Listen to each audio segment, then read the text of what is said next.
Hello दोस्तों, study बाबा education में आपका स्वागत है। आज हम फिर से 10 क्वेश्चन करने वाले हैं। ये रिवीजन हम कर रहे हैं प्रीलिम्स 2021 के लिए। ये पीसीएस और यूपीएससी दोनों के लिए काफ़ी कंपल्सरी काफ़ी कंफर्टेबल हैं। बहुत ज़्यादा कंफर्ट आपको फील होगा आफ्टर दैट।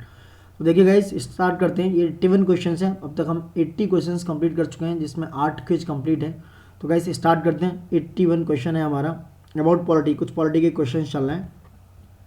तो consider the following statement regarding the procedure for impeachment, यानी कि ये इम्पीचमेंट ऑफ प्रेसिडेंट की बात कर रहे हैं। इम्पीचमेंट जो होता है प्रेसिडेंट का, उसके बारे में पूछना कि क्या है प्रेसिडेंट ऑफ इंडिया। तो the president of India can be remove on ground of treason, bribery, high crimes और misdemeanour guys. Okay. Second, in the charge of impeachment can be initiated in either house of parliament, यानी कोई भी house of parliament हो सकता है, चाहे राज्यसभा में and चाहे वो इनिशिएट हो सकता है लोकसभा में। Till now the impeachment proceeding has been passed only once by the parliament. अब तक वो कह रहे हैं कि एक बार क्या हुआ है कि पार्लियामेंट ने उसको इम्पीच किया है। तो विच अबव स्टेटमेंट आर इनकरेक्ट। बस यहाँ पे क्वेश्चन को बहुत रिमार्केबल पढ़ना है कि करेक्ट पूछ रहा है इनकरेक्ट, क्योंकि कई बार हम कंफ्यूज हो जाते हैं, आंसर गलत हो जाते हैं। तो गाइस थोड़ा सा मैं बताता हूँ इम्पीचमेंट के बारे में कि इम्पीचमेंट जो है it's a removal of president of India because it's violating the constitution of India by the parliament of India. Process may start in either of the two houses, कोई भी हाउसेस उसको start कर सकता है। And इसमें जो main clause है, notice send करा जाएगा 14 दिन पहले प्रेसिडेंट के लिए। बिकॉज 14 दिन पहले आप नोटिस दोगे प्रेसिडेंट के लिए कि भैया आपको ये काम है, ये प्रॉब्लम है। बिकॉज आप इस तरीके से क्या पाए गए, ये president of India can be remove ground treason, bribery, ऐसा कोई क्लॉज हमारे कॉन्स्टिट्यूशन ऑफ इंडिया में नहीं है। So first is wrong. ये प्रेसिडेंट ऑफ यूएसए, अमेरिका के प्रेसिडेंट में ऐसा है, ये सारे जो treasons, bribery, high crimes, misdemeanour के बारे में बात की गई है, और not about all of India. हमारा जो रिजोल्यूशन इम्पीच होगा प्रेसिडेंट के लिए वो pass by 2/3 majority of the total member of originated house. जिस भी हाउस में ऑरिजिनेट होगा उसमें 2/3 मेंबर क्या करेंगे, उसको ऑरिजिनेट करेंगे। तो ये उसके बेस पे है। हमारे यहाँ के कि कोई ऐसा इम्पीचमेंट अभी तक फेस नहीं किया गया है हमारे इंडियन कॉन्स्टिट्यूशन में, सॉरी हमारे इंडियन पार्लियामेंट में हमारे ऐसा कोई प्रोसीडिंग अब तक हुई नहीं है। So no never have been used till now. तो answer is C. Third is गलत, फर्स्ट इज रॉन्ग। तो आंसर पूछा इनकरेक्ट, तो first and 3 wrong, second is right. Because हम उसको इम्पीचमेंट को पार्लियामेंट के किसी भी हाउस में इनिशिएट कर सकते हैं। तो answer is B. Next question guys, consider the following statement.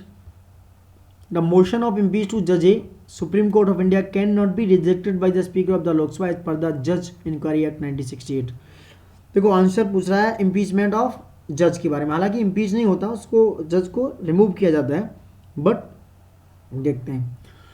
तो ये बात कर रहे हैं किसके बारे में, एज पर इंक्वायरी, जज पर इंक्वायरी एक्ट, जज इंक्वायरी एक्ट 1968 की। Second is the constitution of India define and give detail of what constitutes incapacity and proved misbehaviour of the जज of the supreme court of India. Third is the details of the process, the detail of the process of impeachment of the जज of the Supreme Court of India are given in the Judge Inquiry Act 1968. In the motion for the impeachment of a judge is taken by her voting. The law required by the motion to be backed by each house of the parliament and supported by a majority of total members of that house and by not less than 2/3 of the total membership of that house present and voting. तो पूछ रहा है which statement are correct. तो guys first is wrong because देखो speaker जो है the direct description to accept और reject the motion. Because पहला wrong, first one is wrong. Speaker को ऐसा है कि स्पीकर के ये जजमेंट में है, कैन नॉट नहीं, कैन रिजेक्ट और नॉट, तो कैन रिजेक्ट द, वो कर सकता है। तो first is wrong. Second is क्या कि वो कॉन्स्टिट्यूशन ऑफ इंडिया डिफाइन, तो constitution of India not defined about the that कि वो हमारे incapacity and proved misbehaviour not defined in constitution of India. That second is wrong.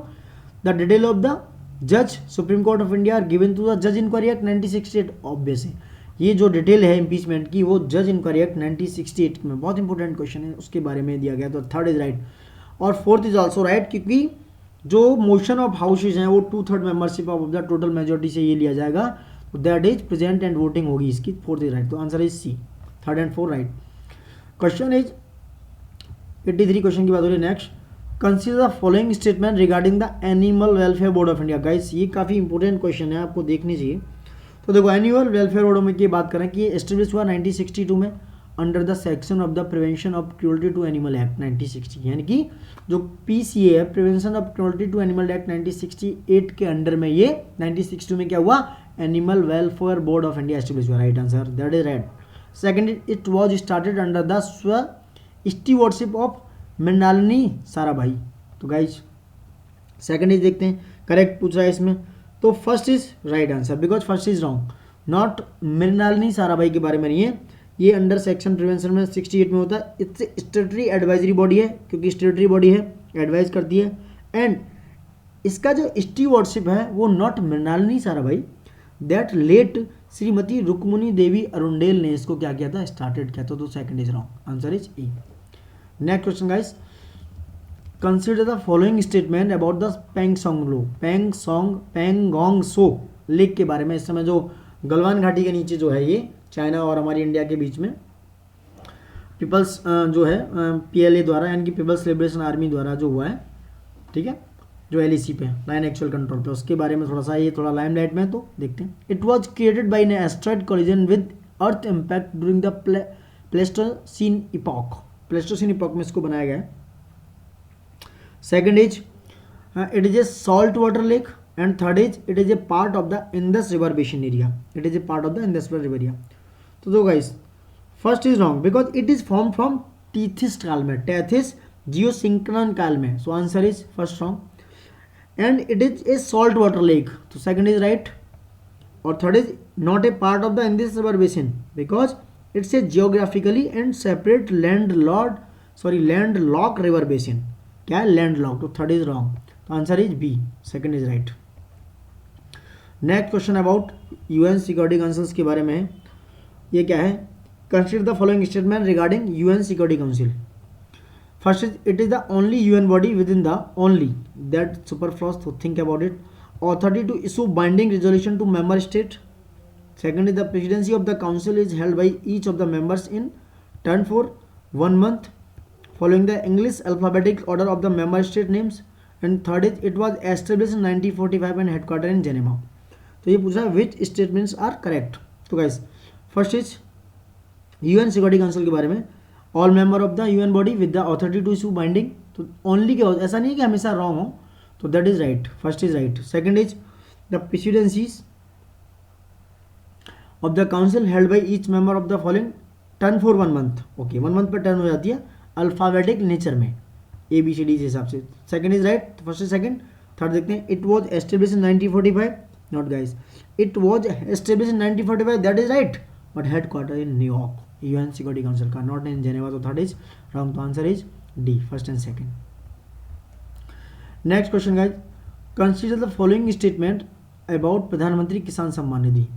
ये बारे में प्रधानमंत्री किसान सम्मान निधि के बारे में जो काफ़ी इंपॉर्टेंट है। तो ये क्या है, it is implemented as a central sector scheme by the government of India, that is right, central sector not central sponsor scheme, तो that is right. Second is this scheme was introduced of the government the source of income of many small and marginal farmers, many, that is right, because ये small and marginal farmers के लिए 6000 per year transfer किया जाएगा 3 instalment में। And ये beneficiary है, चाहे वो स्टेट हो यूनियन टेरिटरी, दोनों के लिए। तो third is also right, answer is D. Next question about consider the following statement about Gaganyaan. Gaganyaan के बारे में है गाइस। तो ये पूछ रहा है कि ISRO and NASA have agreed to work together the India's first man space mission Gaganyaan. Second is India is planning to send 3 human, यानी कि गगनयात्री, जो 3 गगनयात्रियों को भेजने की कोशिश कर रहा है लो अर्थ ऑर्बिट में बाई 2022 तक। This mission will make India fourth nation in the world after USA, Russia, China to launch human space flight mission, यानी कि उसके बाद चौथा कंट्री हो जाएगा इंडिया। तो दैट इज अबाउट करेक्ट पूछा, correct answer is which statement are correct. तो answer is first is wrong because Indian space research organisation ISRO and Russia's federal space agency, यानी कि रॉसकॉस्मोस का एक क्या है, साइंड मिशन है बिट टुगेदर, नॉट नासा। तो first is wrong, second is right, यानी 2022 तक भेज देंगे हम, लो अर्थ ऑर्बिट में भेजा जाता है। थर्ड इज रॉन्ग, राइट, तो answer is C guys, answer is C. तो यह answer 2 and 3 is right. Next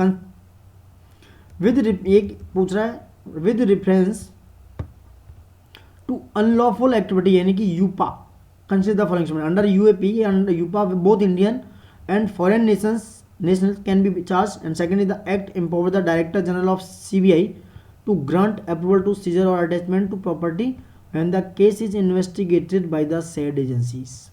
तो विच स्टेटमेंट आज करेक्ट पूछ रहा है. तो guys answer first is right because इस both Indian and foreign nation can be charge, not about the CBI, that's about the किसके बारे में, effective prevention of UAPA is pass in 1967 and this act as an absolute power इसके पास to the central government by way of it centre deems can activity as unlawful then it may be and by of official gazette. वो official gazette में भी कर सकते हैं और किसके किसी उसके सेंट्रल लॉ के थ्रू ये भी कर सकते हैं. तो that is right answer is first is wrong, sorry second is right, sorry first is right answer, second is wrong. तो first is right, second is wrong guys. तो आंसर इज ए. इसमें reason क्या है, amendment हुआ है 2019 में director general of national investigation NIA के लिए, उसके इसलिए पूछ सकते हैं इस क्वेश्चन को.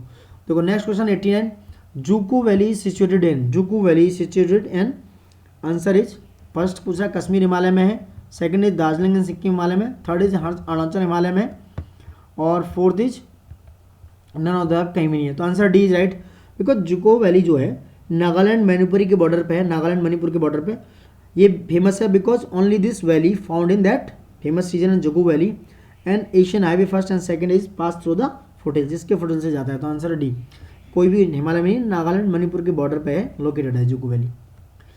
कंसिडर फॉलोइंग स्टेटमेंट, यानी कि कुछ ये पासेज हैं, पेयर पासेज हैं. बनिहाल पास पस्सा कहाँ से जाता है, और Banihal pass Himachal Pradesh, second is नीति पास उत्तराखंड और जिला पास कश्मीर, और बोमला अरुणाचल प्रदेश, और बारालाचा सिक्किम में. Which of the incorrectly match, incorrect पूछ रहा है. देखो इनकरेक्ट क्या है, D Banihal pass Himachal Pradesh, that is incorrect because Banihal pass Jammu Kashmir में, तो फर्स्ट इज रॉन्ग. नीति पास उत्तराखंड में, दैट इज राइट. और जैलपला पास जो है वो गाइस जम्मू में नहीं है, सिक्किम में है, that is wrong. And Bumla also is Arunachal Pradesh, that is right answer. और बारालाचा सिक्किम में नहीं गाइस, हिमाचल प्रदेश में, तो दैट इज ऑल्सो रॉन्ग. तो 1, 3, 5 यानी कि आंसर डी इज रॉन्ग. तो थैंक यू गाइस, देखते रहिए और बने रहिए. प्लीज़ लाइक एंड सब्सक्राइब अगर आपको ये पसंद आ रहा है तो. And thank you and have a great day.